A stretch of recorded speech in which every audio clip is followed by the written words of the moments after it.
Kansas City, 1990, first one. 80, just 89. Super Slam Sizzlers, 1990. And that was 1989.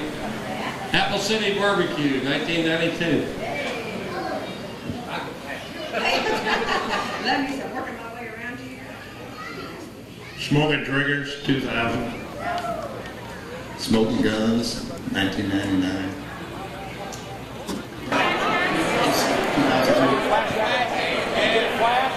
think it's pretty good for 15 years. We have 6 of these things back. Okay.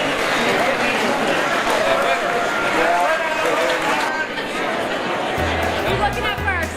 There you go, you get a flag. That's my turn. Look at me.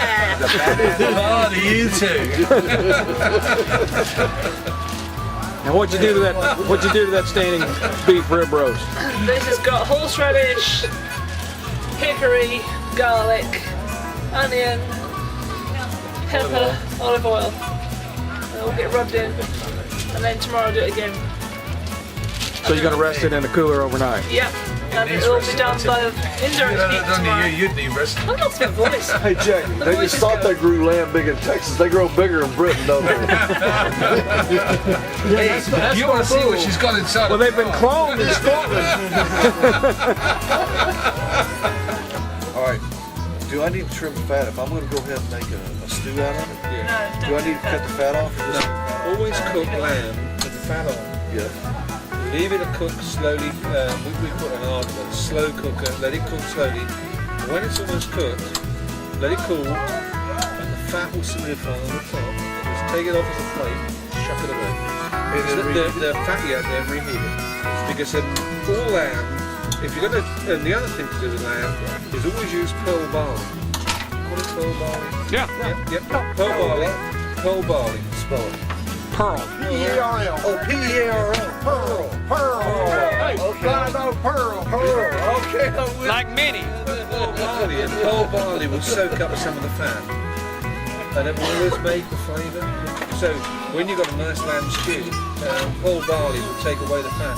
But never ever take the fat off lamb. Always cook it, let it cook, let it go cold, and then fat will rise to the surface, and it will freeze. It will just chill, and you can take it off because it'll be white. Well, that's boy, that's a good kill. Yeah, because if you try and take it off when it's hot, it'll be like a little blobs. You're trying to skim it. But no, let it cool down. Before I cooked it, I'd have pulled that back. Yeah. Slash it. When you're going to cook lamb, slash it. Well, you're cooking this bone in. That's not going to be boneless. But see, like that, I just cook that as a chop. You wouldn't cut any of the fat off of it? No, I'd cut it. You got a knife and fork. I know you Americans don't know how to use a knife and fork, but At a barbecue contest? no, in the dining room. Oh. But you guys, when you use a knife and fork, you use a knife, you hack it up, then you use the fork to eat. We use a knife and fork to eat with. So we'll then cut the fat off, push to one side, then we'll cut the meat up, and then we'll eat it. So we use the knife and fork together. But if I was just cook that now, just on there, just beautiful. And just medium rare. I was going to say you cook it medium rare. Yeah, well, Jackie would have it rare Slightly almost. pink. Just I won't. I'll have it cooked through. Because I don't like my meat rare. But I like mine. A little pink to it, but not red. No red to it. no. I like mine cooked. So I just chuck it on there. But if you want to do that, What's basically in what you're putting on there always now? marinade ram. Garlic, rosemary, olive oil. I always marinade. Fresh garlic? I've used this. Well, we didn't have Lazy chop stuff. chance yet. 'Cause But it's we're roast garlic. Yeah. And It's roast. Okay. Yeah, roast In the garlic. UK, we use smoked garlic. Yeah. French Smoked on the grill? Yeah, they smoke it. No, they smoke it. They hang it in Smoke it bunches. over oak. Oak smoked. The Isle of Wight is the biggest garlic producer in Europe. Huh. The Isle of Wight, and they have huge garlic farms. They make garlic ice cream. They make everything. Well, is y'all's garlic pretty comparable to the garlic they grow, say, in Gilroy, California? I've never tried garlic. No. The Gilroy, California. Gilroy is probably, Well, they say, it's the garlic capital of the world. the bigger the bulb of garlic, You want sweet garlic? the bigger the bulb, the less flavour. The less flavor it has. Yes. The smaller. So the smaller, more intense. Yes. Now, the other thing is with this garlic. We grow in the garden. If you break the bowls apart, if you want to learn something about garlic, break the bowl apart. For each piece you take off, each clove, chop it in half. On the inside, you'll see a green piece. Always take it flip out. the green out. I'm very familiar That's with. I'm very familiar with garlic. Okay, right. So, And my brother grows garlic. Yeah, so do I. He I grows. grow it in the garden. He grows garlic from the cloves that big Okay. to the elephant so garlic. which You know, case the you, heads. you've got. Well, I'll tell you what, there's one piece most people don't do is take that green piece Very little out. flavor. That's, it is. And you get that bitterness, and it just... Green piece. in garlic. Oh, okay. Yeah, that's nice. Hey, there's a few chops on there, Do babe. you want to put some garlic around that? That'd be good breakfast right there. You can't believe how much breakfast we already got. We're hungry. Now go. All right, hold on. We get hungry up here. Meat from the hogs, and one of us on site at every place to make sure it was a whole hog. And they took 3 separate parts of that whole hog and put it in their blind box, and then we followed them back to the turn-in with the blind box. All right.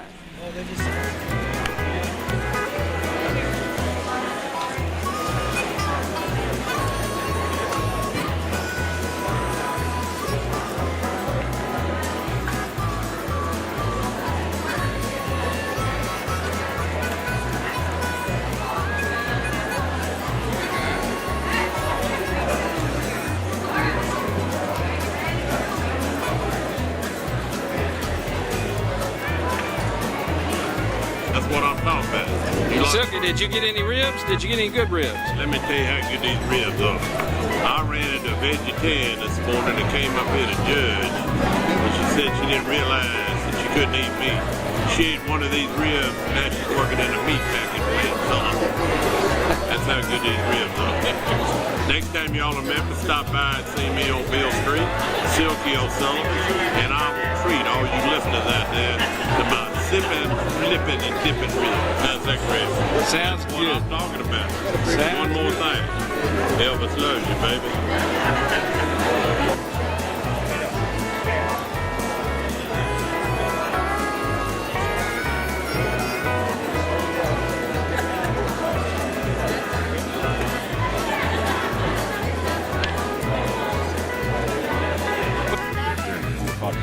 Now, what are you cooking this big cooker? This guy right here, little one right here? Yeah, Hummingbird wings. hummingbird wings. Uh-huh. How do you season? Baby beer butt chicken. How do you season that? Very sparingly. Use a couple grains of salt is about all it takes. Now, are these all the temperature controls over here you got? Yes, sir. Oh, you got sensors and everything you put in this thing. Yes, sir. That's a fan that's actually keeping it pumped up. You can see it's the way it's puffing there. You dial the temperature you want. We don't want to burn the wings. How do you know when they're done? Well, that's You the squeeze kick. them. Now we got a meat probe here too. This is a little bit too large for hummingbird wings, but for everything else it works just fine. So we're trying to get him to put a little straight pin on it, but he hasn't been up for the wings, but we don't have it on there yet. But here, come around here and look at this one. This is the big one of this guy over my briskets. That must be a light lid the way you raised it up there. And it's even got helper springs on it. I think the lid weighs about 250 pounds. If it wasn't for the helper springs, it would take 3 of us to raise the lid. This is 750 pounds. I put 17 pounds of lump charcoal in here, and probably about half of it's gone, and we lit it at 2 o'clock yesterday. So you can see how it's coming, you know. And the So you moisture, have a good control. Yeah, look at the moisture there. It's just amazing. I don't have any. There's no. That's a drip pan. I don't have water in this cooker. I just don't need it. This is the moisture control. Where you? I see you got probes and everything. Where you holding it? I'm not holding it right now. It's all just coming up to temperature. But we just put the probes in a few minutes ago. Right now we're sitting all our butts. We're a few hours away, but all our butts are sitting right in the 170 range. My briskets are right in the low 170s. These are just getting ready for 180. I come out about 15 degrees on the top. You can put your hand on here. This thing has been on now for almost 20 hours, and you can hug this guy because he doesn't really care. Isn't that amazing? That is amazing. It's backyard art, and if you have children or grandchildren, they can't burn themselves, they can't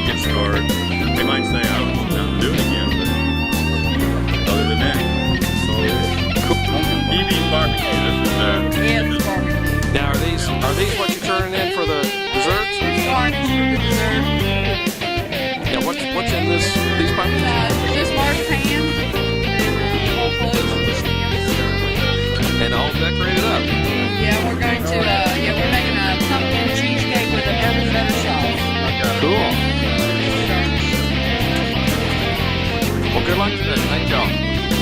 And you are?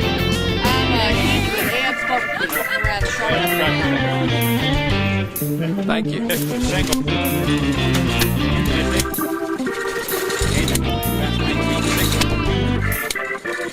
Indiana.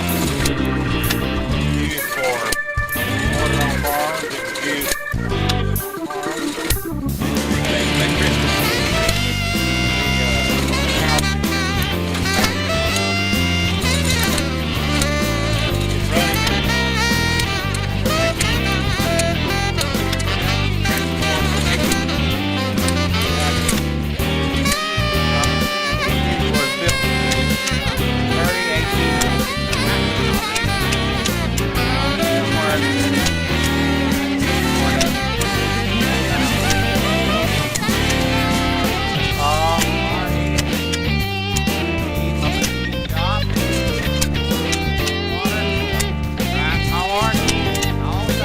What did you decide?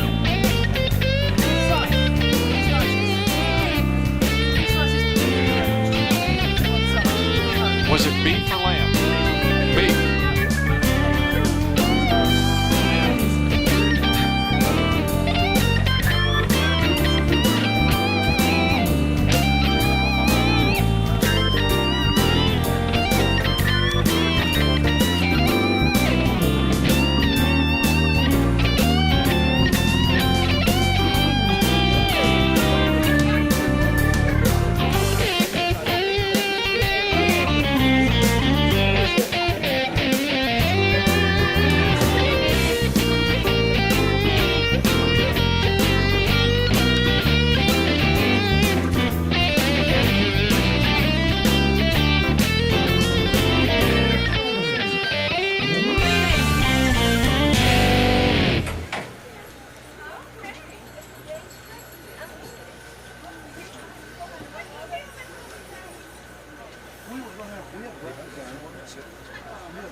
To make it into a stand.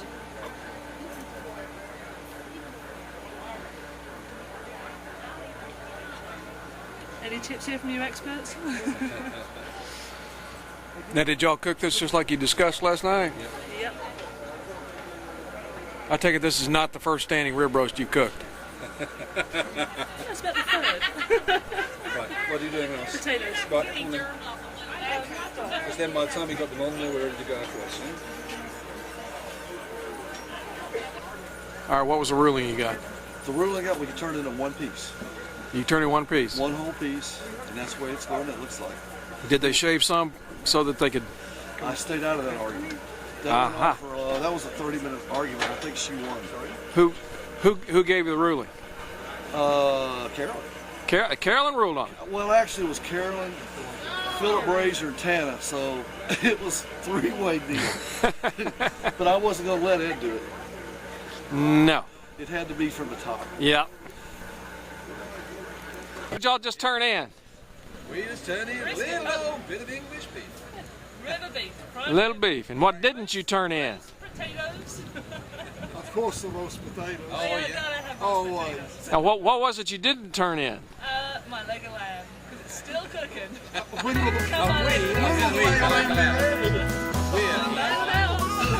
When's your next turn in? What you got? What's next in the turn in? Chicken. What time?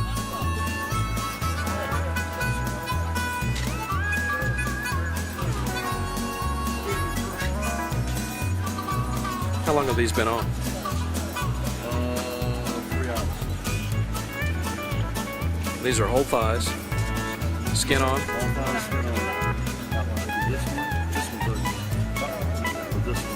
One of those, I can't see that in. I'm not talking else.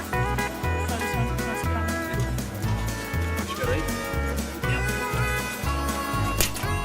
Sorry. What should be right there? Now, do you want to underneath this? Yeah, well, I should get this right through the back side.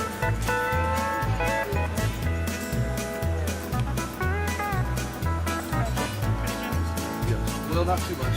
Just want to blaze it. Just want to blaze it and make it shine.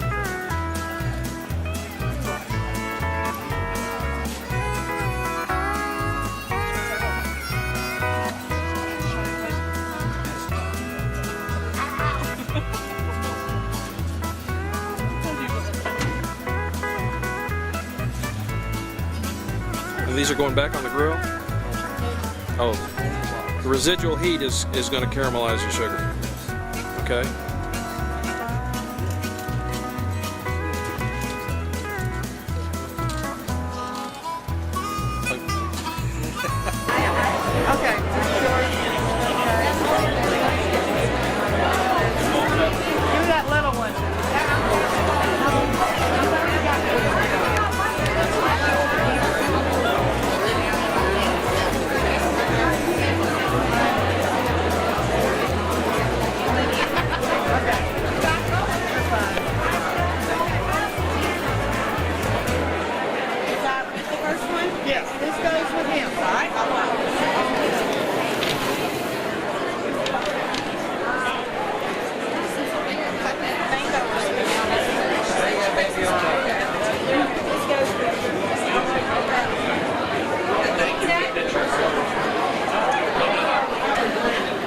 I've been so lucky the 10 years I've had the responsibility of doing this contest. I met so many wonderful people from all around the world. I watched a lot of people get a lot of awards, and I've gotten a lot of pats on the back they're not mine, they belong to all the other people that have been behind me. I have to say this means more than anything because I know what it means, and I knew Muriel myself, and she was such a wonderful, wonderful, fun lady. And I really don't know what to say. Thank you. We have a lot of teams that come from all around the world to do this. This year, actually, we had 32 states represented, the most we've ever had. We had 15 whole hogs turned in, the most we've ever had, and for that, I apologize to the barbecue vendors because I hope they didn't lose a lot of business with all that great whole hog out there being given away. But I do like to thank the teams that pay their way to come here and be a part of the Jack, and they come from outside the U.S. So what I want to do is call them up. I'll try to move this along. Please try to get up here in a hurry because I want to give you money, and there's no money involved right now. One of the things that I want to do is we have one of our staves made from a Jack Daniels barrel. And okay, we're going to give the Grand Champion Award for the International Division. And that award, along with $1,000, goes to Swine Fellows. Nice and pretty. Me? Pretty? You're beautiful. Grand Champion overall. Reserve Grand Champion and $1,500 goes to Brent's Barbecue. She's already got that check spent. What are you talking about? Congratulations. Hey, we're getting ready for the Grand Champion, and that's $2,500.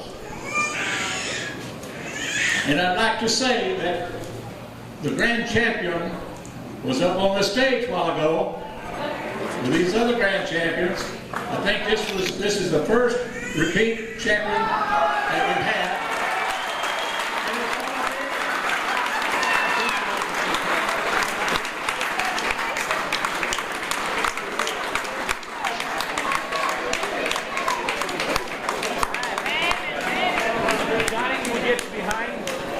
this team won 7 championships this year to get to the Jack. No team is more deserving this year. Kurt, you got it? Good, good. You got that one squared up.